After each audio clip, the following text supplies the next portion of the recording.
एक बार फिर हाजिर हूं और आपके लिए एक नया चैप्टर लेकर आया हूं कक्षा 9 के लिए। चैप्टर नंबर 4, दो चर वाले रैखिक समीकरण। दो चर वाले रैखिक समीकरण के अंदर पहले तो सबसे पहले वर्ड मीनिंग, दो चर वाले रैखिक समीकरण क्या होते हैं इनको देखते हैं, फिर हम आगे एक्सरसाइज को प्रोसीड करेंगे।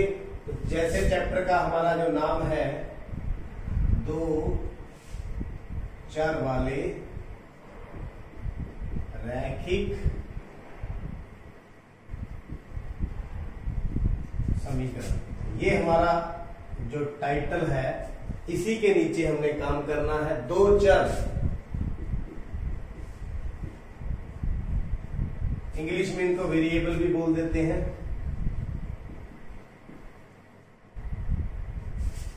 Linear equation in two variables. तो यहां वेरिएबल्स बोल देते हैं। इसका मतलब क्या है? X and Y. हम ज्यादातर क्या लेते हैं? एक्स एंड वाई, एक्स और वाई लेते हैं। जैसे एक्स प्लस वाई बराबर में 5, तो ये क्या है? दो चर वाली रैखिक समीकरण है। इसके अंदर कितने चर हैं? दो। अब ये चर क्या होते हैं? चर होते हैं जिसकी जो वैल्यू है हमें मालूम तो है लेकिन अच्छी तरह से मालूम नहीं है। जैसे राम और श्याम ने 100 रुपए इकट्ठा किए, ये तो हमें मालूम है।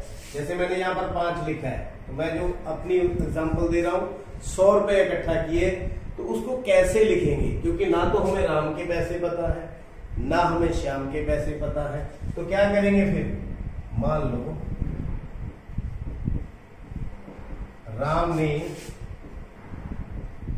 पैसे इकट्ठे किए, कितने? एक्स रुपए। इसी तरह श्याम ने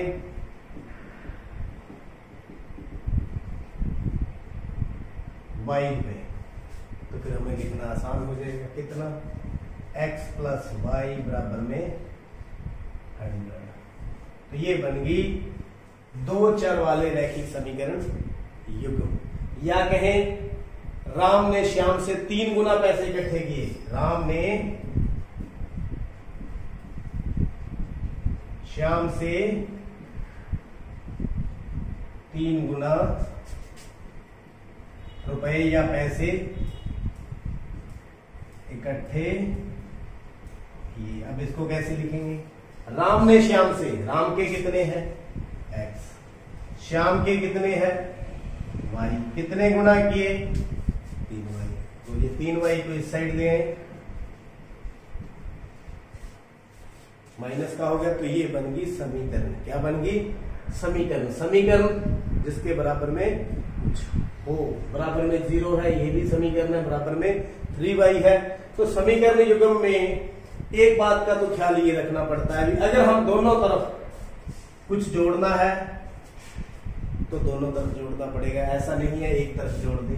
कुछ घटाना है तो भी दोनों तरफ, यानी समान वस्तुएं दोनों तरफ से हम घटा भी कर सकते हैं, जोड़ भी कर सकते हैं, गुणा भी कर सकते हैं और भाग भी भर कर सकते हैं। तो ये तो थे दो चर और समीकरण। अब क्या है? रैखिक समीकरण। क्या है? रैखिक। अब रैखिक का मीनिंग क्या है? अगर वैसे बताऊं, ऐसी समीकरण जिसकी घात 1 हो, जिसकी घात 1 हो। अब घात क्या होती है? पावर। यहां पर x की पावर कितनी है? 1 है। कितनी है? 1 है। तो उसको क्या बोलते हैं? रैखिक। जिसकी घात 2 हो उसको क्या बोलते हैं? द्विघात।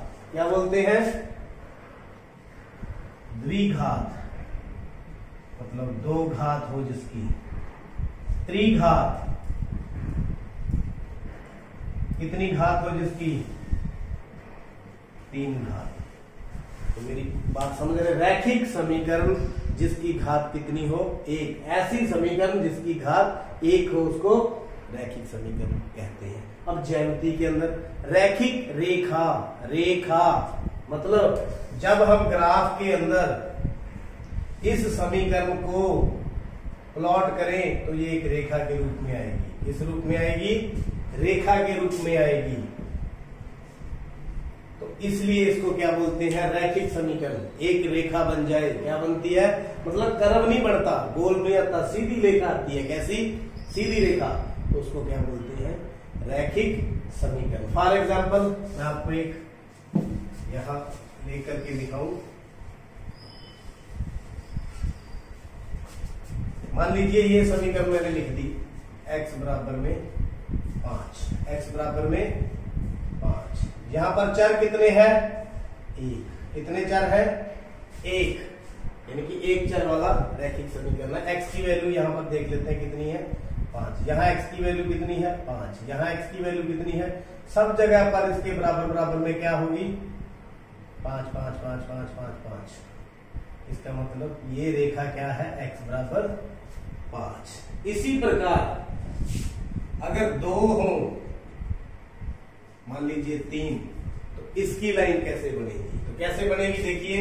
यहां पर मैं y बराबर 0 ले लू एक बार, x बराबर कितना आ गया, 3। एक बार x बराबर 0 ले लू तो y बराबर कितना आ गया, 3। अब यहां पर इसको देखते हैं, 1 2 3, 1 2 3। तो देखिए y 0 x 3, x 0 y 3। तो अब जब इनको मिलाओगे तो आप क्या देखोगे, ऐसी रेखा बनेगी, बिल्कुल सीधी। तो इसकी इक्वेशन क्या है, इसका समीकरण क्या है, x बराबर x प्लस वाई बराबर में 3। तो मैं उम्मीद करता हूं आपको जो संक्षिप्त इसका परिचय था वो आपको मिल चुका है, इंट्रोडक्शन। मतलब ऐसे समीकरण, एक तो जिसके अंदर 2 चर हो, जरूरी नहीं है एक्स वाई हो, एस टी भी हो सकता है, ए बी, मतलब इस प्रकार का U B, X Y, P Q, R S, कुछ भी हो सकता है। इस प्रकार से भी लिख सकते हैं, R plus S is equal to 5, U plus B is equal to 10। तो मतलब जिसके अंदर 2 चर हो, रैखिक, जिसकी घात 1 हो, और जो एक रेखा को प्रदर्शित कर सके, उसको क्या बोलते हैं, 2 चर वाले रैखिक समीकरण। अब देखिए इसको जर्नल फॉर्म में कैसे लिखते हैं। जर्नल फॉर्म में इसको हम लिखते हैं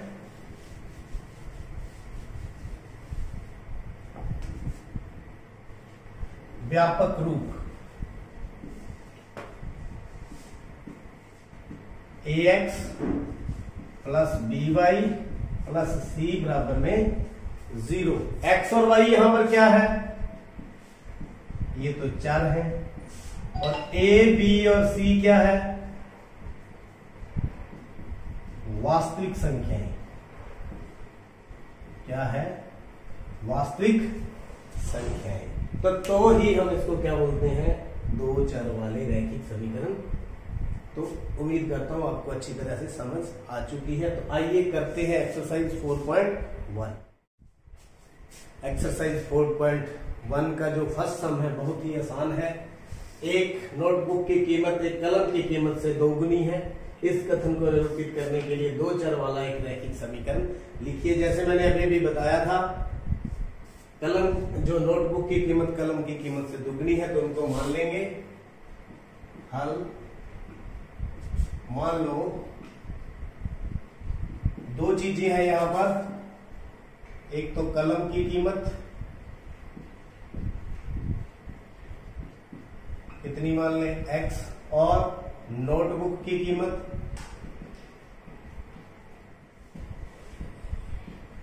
कितनी मान लें, y। तो प्रश्न के अनुसार क्या है, नोटबुक की कीमत कितनी है, y।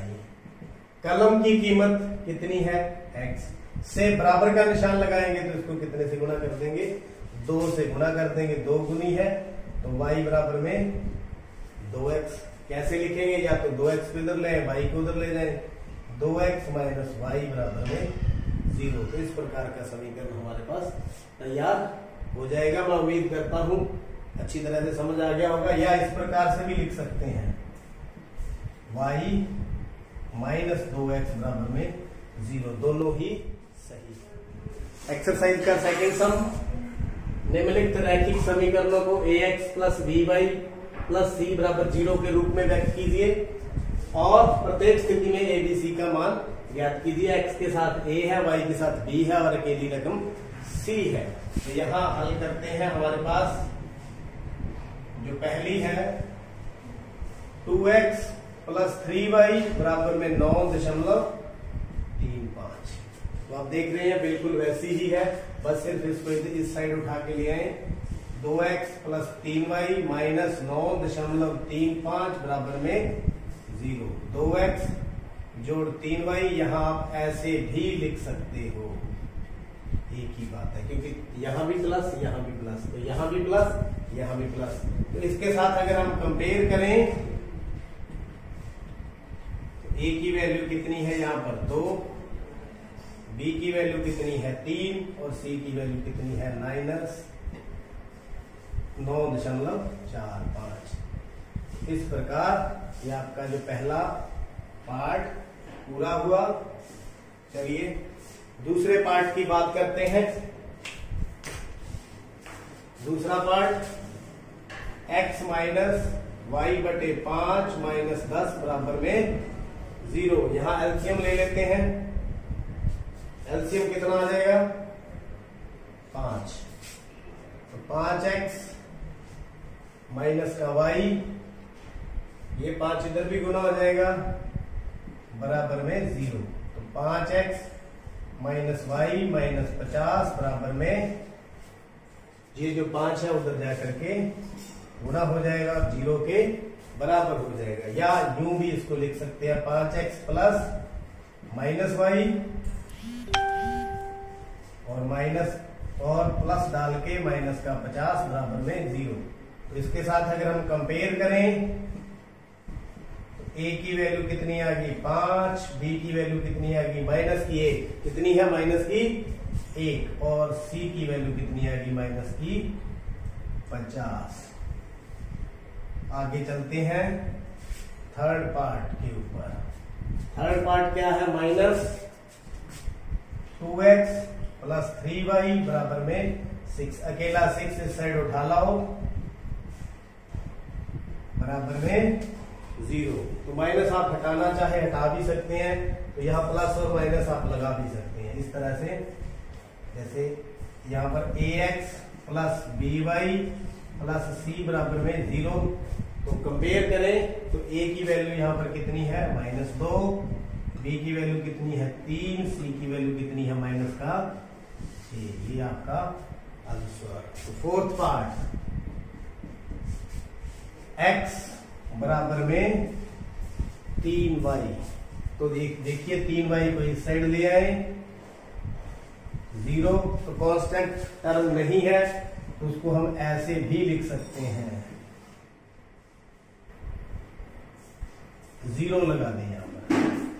तो यहाँ पर a की वैल्यू कितनी है 1, b की वैल्यू कितनी है -3 और c की वैल्यू कितनी है 0। तो ये था आपका फोर्थ पार्ट। चलिए पांचवा पार्ट 2x बराबर में माइनस का 5y। 5y को इस साइड उठा के ले आए बराबर में 0। तो इस फॉर्म में लिखें तो यहाँ c की वैल्यू भी अपन 0 की फॉर्म में लिख देते हैं। तो कंपेयर करें a की वैल्यू 2, b की वैल्यू 5, या a की जगह 2 है, b की जगह 5 और c की जगह 0। तो ये रहा आपका आंसर। अब चलते हैं छठे पार्ट की तरफ। 6th पार्ट 3x प्लस 2 बराबर में 0। यहाँ y वाली टर्म नहीं है, दूसरा चर नहीं है, तो दूसरा चर नहीं है तो अपने पास से लिख दे 0y, कोई समस्या नहीं है, बराबर में 0। तो कंपेयर करेंगे इसके साथ। a की वैल्यू 3, b की वैल्यू 0 और c की वैल्यू 2। तो उम्मीद करता हूं ये भी आपको अच्छी तरह से समझ आ गया। आगे है 7वां पार्ट, y-2 बराबर में 0। तो x नहीं है यहां पर, तो अपने पास से 0x लिख सकते हो बराबर में 0। तो यहां a की वैल्यू 0, b की वैल्यू 1, c की वैल्यू -2। ये आपका आंसर। अब चलते हैं 8वां पार्ट।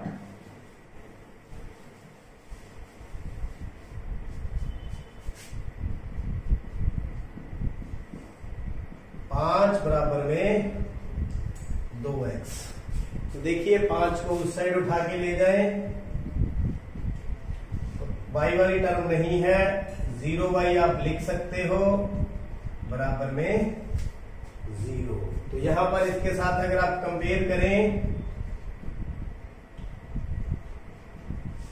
a की वैल्यू 2, b की वैल्यू 0 और c की वैल्यू -5।